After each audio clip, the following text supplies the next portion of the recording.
60 రోజుల్లో మీతో ఇంగ్లీష్ అద్భుతంగా మాట్లాడిస్తాం. వెంటనే కాల్ చేసి జాయిన్ అవ్వండి.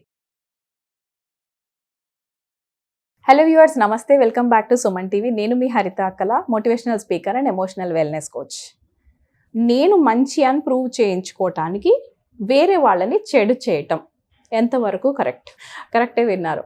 నేను మంచి అనిపించుకోవటానికి వేరే వాళ్ళని చెడు చేయడము ఎంతవరకు కరెక్ట్ అని నన్ను ఒకరు అడిగారండి. నాకు ఒక నిమిషం వాళ్ళు తెలిసి అడుగుతున్నారా తెలియక అడుగుతున్నారో అర్థం కాలేదు. బట్ తర్వాత చూస్తే చాలా జెన్యూన్గానే అడిగారు. ఇక్కడ నేను ఒకటి మాట్లాడతాను, there is nothing like right and wrong. Okay, ఏది కూడా ప్రపంచంలో ఇది కరెక్ట్ కాదు అని ఏం లేదు. కానీ మనం చిన్నగా ఉన్నప్పుడు మనకు ఒక కండిషనింగ్ అన్నది జరుగుతుంది.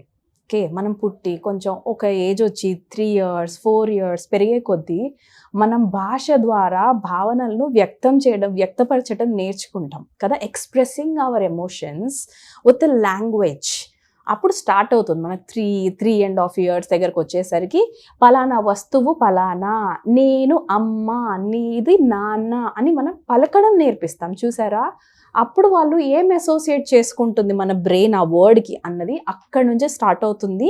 ఇది మనం మాట్లాడుకోబోయే టాపిక్. ఎందుకో చెప్తాను. రైట్ ఆర్ రాంగ్ డిసైడ్ చేసే ఆ పాస్ట్ ఇన్ఫర్మేషన్నే చిన్నగా ఉన్నప్పుడు మనకు తెలుసో తెలియకుండానో మన పెద్దవాళ్ళు మనకు చేశారు, మనం తెలియకుండా మన పిల్లలకి చేసుకుంటున్నాం. And this is a generational thing that we are carry forwarding. అది ఏంటి అంటే, good boy, you are a good girl, chi, you are such a bad girl. You know, the more we say these things, good boy, good girl, bad girl అని మనం ఎప్పుడైతే label ఇస్తాం చూసారా చిన్నపిల్లలకి, అక్కడి నుంచి వాళ్ళకి క్రేవింగ్ స్టార్ట్ అవుతాయి. ఏంటి, ఎప్పుడు నేను మంచి అనిపించుకోవాలి, అందరితోని నేను గొప్ప గుడ్ అని అనిపించుకోవాలి. దీన్ని మన భాషలో జెంటిల్మెన్ సిండ్రోమ్ అంటాం. ఇది మనల్ని ఏం చేస్తుంది rest of the life? 9 years లోపలే మన 90% ఆఫ్ ద బ్రెయిన్ పెరిగిపోతుంది. 7 years లోపలనే రెస్ట్ 26-27 years లోపల 100% డెవలప్ అయిపోతుంది. మనం పెరిగేటప్పుడు నేను గుడ్ బాయ్ని అనిపించుకోవాలి, నేను గుడ్ గర్ల్ని అనిపించుకోవాలి, అక్కడి నుంచి ఆపరేట్ చేస్తామంటే మనం మాట్లాడే తీరు, మన ప్రవర్తించే తీరు, మనం హ్యాండిల్ చేసే విధానము అన్నిటికీ అప్రిసియేషన్, అది కూడా ఓన్లీ గుడ్ అని మాత్రమే అనాలి అని మన కండిషనింగ్ జరిగింది. ఇది తప్పు అని నేను అనట్లేదు ఇప్పుడు. కానీ మనం ఒకటి యాక్సెప్ట్ చేయాలి. ఏంటి అంటే, లైఫ్లో కింద పడటము ఉంటుంది, పైకి ఎత్తడము ఉంటుంది. పైకి ఎత్తిన వాళ్ళం, పైకి ఎదిగిన వాళ్ళం మళ్ళీ కింద పడము అన్న గ్యారంటీ లేదు. కింద పడ్డామంటే అక్కడే ఉండిపోతామన్న గ్యారంటీ కూడా లేదు. తిరిగి ఒక్కటేసారి హైకి వెళ్ళొచ్చు వాళ్ళు. రైట్, ఎత్తు పల్లాలు జీవితం అని నేర్పిద్దాము తప్ప sometimes you can be bad అని కూడా నేర్పించాలి తప్ప వీ షుడ్ నాట్ కండిషన్ ప్రతిసారి రైటే చెయ్యండి అన్న కండిషనింగ్ నుంచి మనం చాలా అంటే చాలా ఇప్పుడు ఫేస్ చేస్తున్న ఎమోషన్స్ అక్కడి నుంచి వస్తున్నవే. ఇప్పుడు మంచి అనిపించుకోవడానికి హరిత ఇదెందుకు మాట్లాడుతుంది అని అనుకుంటున్నారు కదా. I'll come to the point.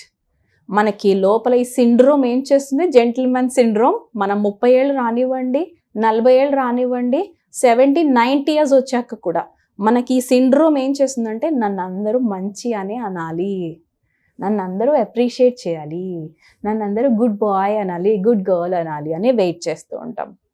ఇది మనకు తెలియకుండానే ఎవరో మన లైఫ్ని డిస్క్రైబ్ చేసేసి ఆల్రెడీ రైటింగ్ కూడా చేసేసినట్టుంది కదా. మరి ఇప్పుడు ఏం చేయాలి హరిత అంటారా? ఒక్కటి చెప్తాను, వెరీ ఇంపార్టెంట్ థింగ్, రాసుకోండి ఎక్కడన్నా. మనం వెనక్కి వెళ్ళి పాస్ట్ని చేంజ్ చేయలేం, కానీ ఈరోజు మన బ్రెయిన్ని రీవైరింగ్ చేసుకోగలం. కొత్త న్యూరాన్స్ ప్రతి ఒక్కరి బ్రెయిన్లోనూ పుట్టగలవు. ప్రతిరోజు మన కొత్త న్యూరాన్స్ ద్వారా మనం స్టార్ట్ చేయొచ్చు. ఒక 2 ఏళ్ల తర్వాత అది ఫామ్ అయిపోతుంది, స్ట్రాంగ్ అయిపోతుంది మనలో ఆ హ్యాబిట్. సో ఈ జెంటిల్మెన్ సిండ్రోమ్ నుంచి బయటికి రావాలి అని అంటే very very very important is మనల్ని మనం తప్పు చేయటానికి అలౌ చేయాలి.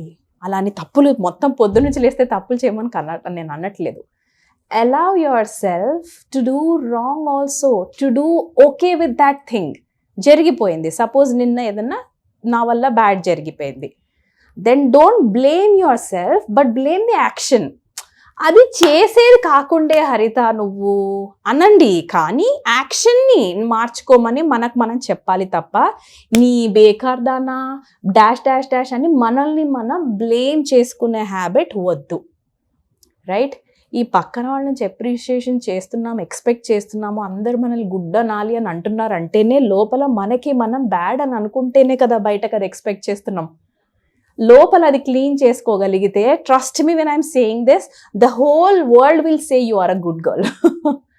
ఫస్ట్ మనం చిన్న పిల్లల్లో good girl, bad girl, good boy, bad boy అనటం మానేయాలి. మరేమనాలి? You are doing a good job. వాళ్ళ యాక్షన్స్ని పొగడండి.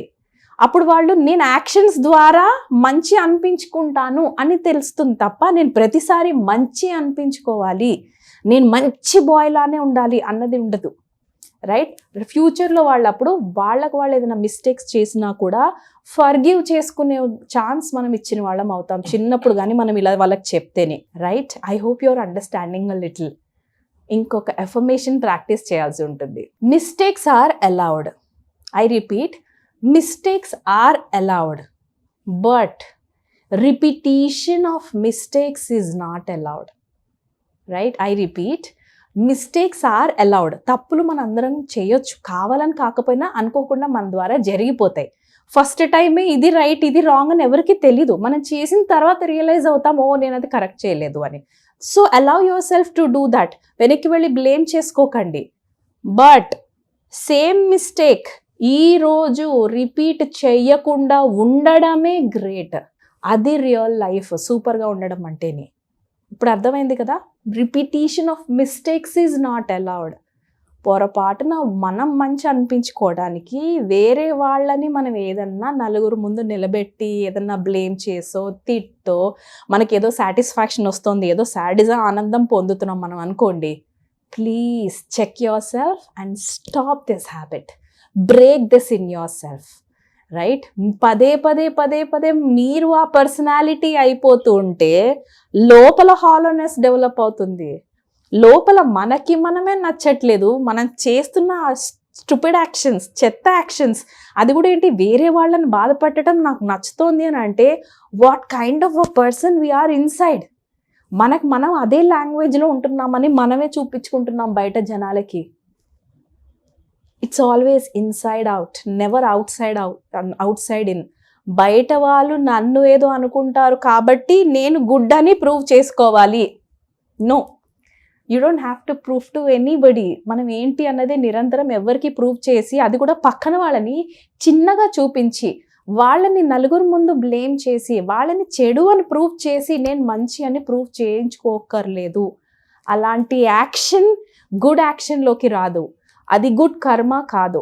గుడ్ కర్మ కానంత అవ్వదు. కాబట్టి ఏమవుతుందో చెప్పనా, వాళ్ళు ఎవరైతే మన ద్వారా ఫేస్ చేశారో పెయిన్, మనం దానికి మళ్ళీ సేమ్ అమౌంట్ ఆఫ్ పెయిన్ మన వాళ్ళ ద్వారా ఫేస్ చేస్తాం. రైట్? ఆ కర్మ బాండ్ మనకు అవసరమా? ఆ కార్మిక్ అకౌంట్ అవసరమా మనకి? దానికంటే ఇక్కడ మనం సెల్ఫ్ వర్క్ చేసుకుని ఇక్కడ సెటిల్ చేసుకొని ఆ హ్యాబిట్ నుంచి బయటికి రావటం ఈజీ కదా. Yeah, I hope you are understanding a little. So please allow yourself, gentlemen syndrome నుంచి బయటకు వచ్చేసేయండి. Okay, sometimes allow yourself to do mistakes. అంటే జరిగిపోయిన దానికి ఈ రోజు నేను వెళ్ళి మిస్టేక్ చేస్తాను ఇది కాదు బాబోయ్, మళ్ళీ అలా వెళ్ళకండి. And at the same time mistakes are allowed, but repetition of mistakes is not allowed. Right? So hope you are not doing this mistake again and again. మళ్ళీ ఒకరిని బాధ పెట్టామంటే ఆ కర్మ మనల్ని వదిలిపెట్టదు. దానికంటే అది వదిలేయటం బెటర్ కదా. దానికంటే బుక్స్ చదువుకోవచ్చు, ఓకే, నచ్చిన మ్యూజిక్ వినొచ్చు, ఇంకేదన్నా థెరపీ యూస్ చేయండి. Not hurting some person. Yeah, I hope this video is helpful to you. Thank you. నమస్తే.